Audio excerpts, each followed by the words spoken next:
So after the first episode of old dad's been reincarnated into daughter's favorite Otome game, I saw a few people and I completely agreed with the assessment that it kind of seemed like he secretly unlocked the Yuri route without much struggle. Because given the fact that this Anna girl, who's supposed to be like, Grace is the villainess, Anna's the heroine, obviously they're supposed to be at each other's throats.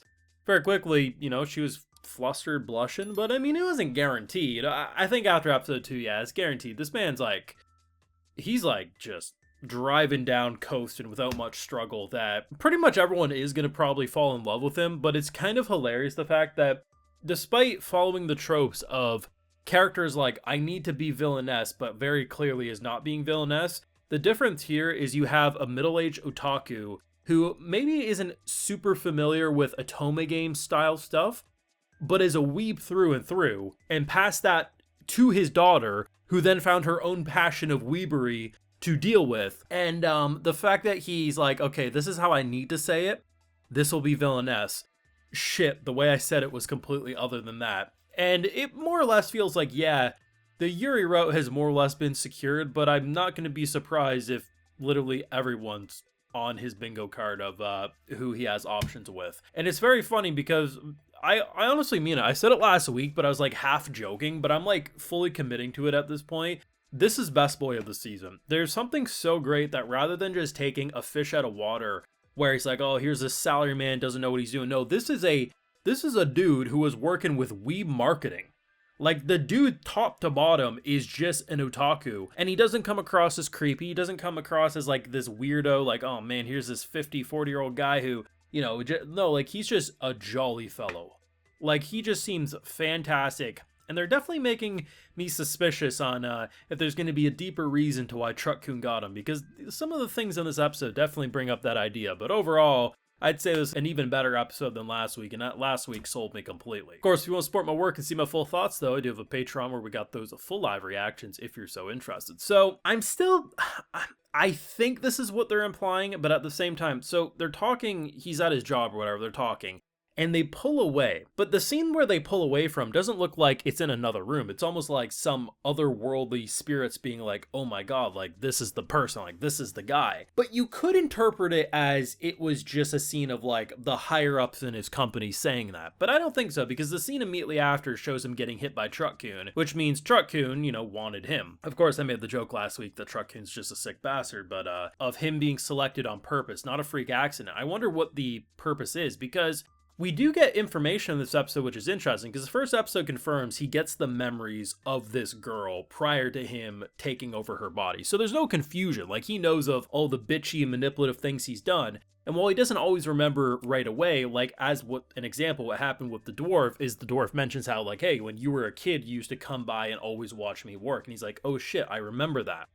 So I'm interested, is the whole reason he got Truck-kun was because he needed to correct the behavior of this girl so that maybe when he can go back home, which I do think could be a possibility. There's no way you give him such a loving family to keep him trapped in this game forever. I really hope we get he gets to escape. He wakes up from a coma. I don't care what. But what if this is like him secretly unlocking a route so that when he does go back home, the daughter plays her favorite game and she's like, oh shit, I thought I discovered all the routes, but here's the secret route. And it's the one where the villainess turns nice because of his influence in the game.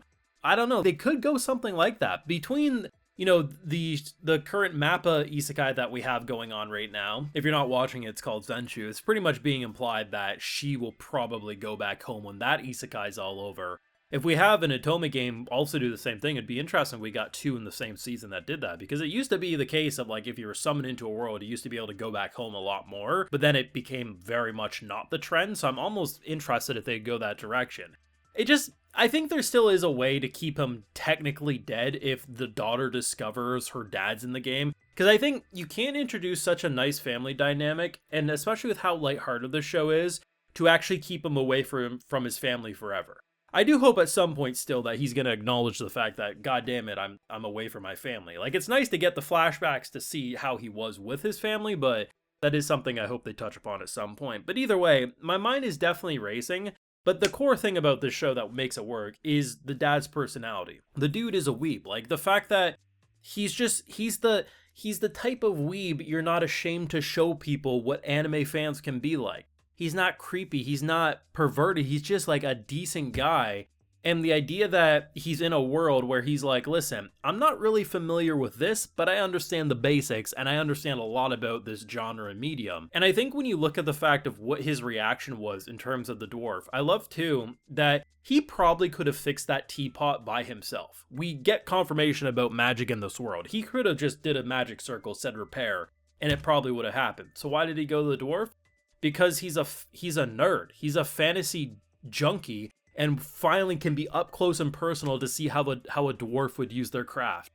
Simple as that. And if that's not an anime mindset, I don't know what is. And, you know, stuff like that definitely has me curious, because if he's that similar to the original girl before she went bitchy, there's got to be a deeper reason for all this, is what I'm thinking.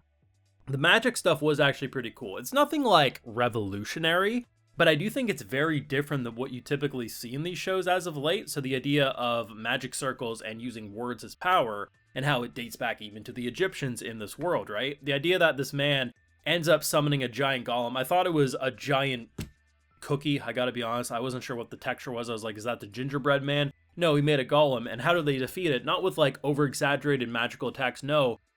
Just pause, stop. Like a simple phrase, and that was enough to short circuit and power it down.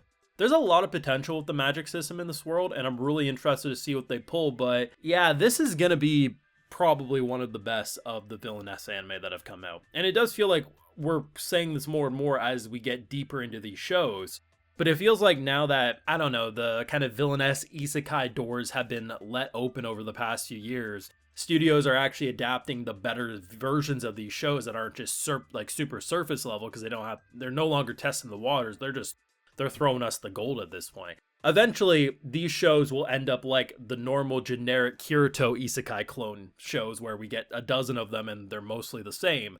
But as of right now, it feels like we're still getting into a lot of the new ones that are fairly interesting, and I'm having a blast with it.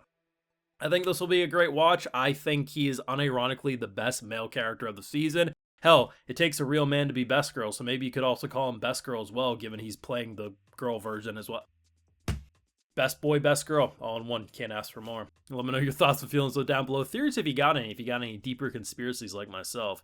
I'd love to read them. Leave a like if you enjoyed, subscribe if you're new around here, of course, ring that bell, and like I mentioned, we got those full live reactions over on Patreon, and hey, while you're over there, I'll also give you a video shout out. Alright, so today we got Carlos de la Cruz, Galatron, Ishkotin, Daw, Kieran Dean, The Legend of Sora 73, Shadow, and we also have The Myth. So I appreciate the support, everyone. Please take care. You'll have a good one.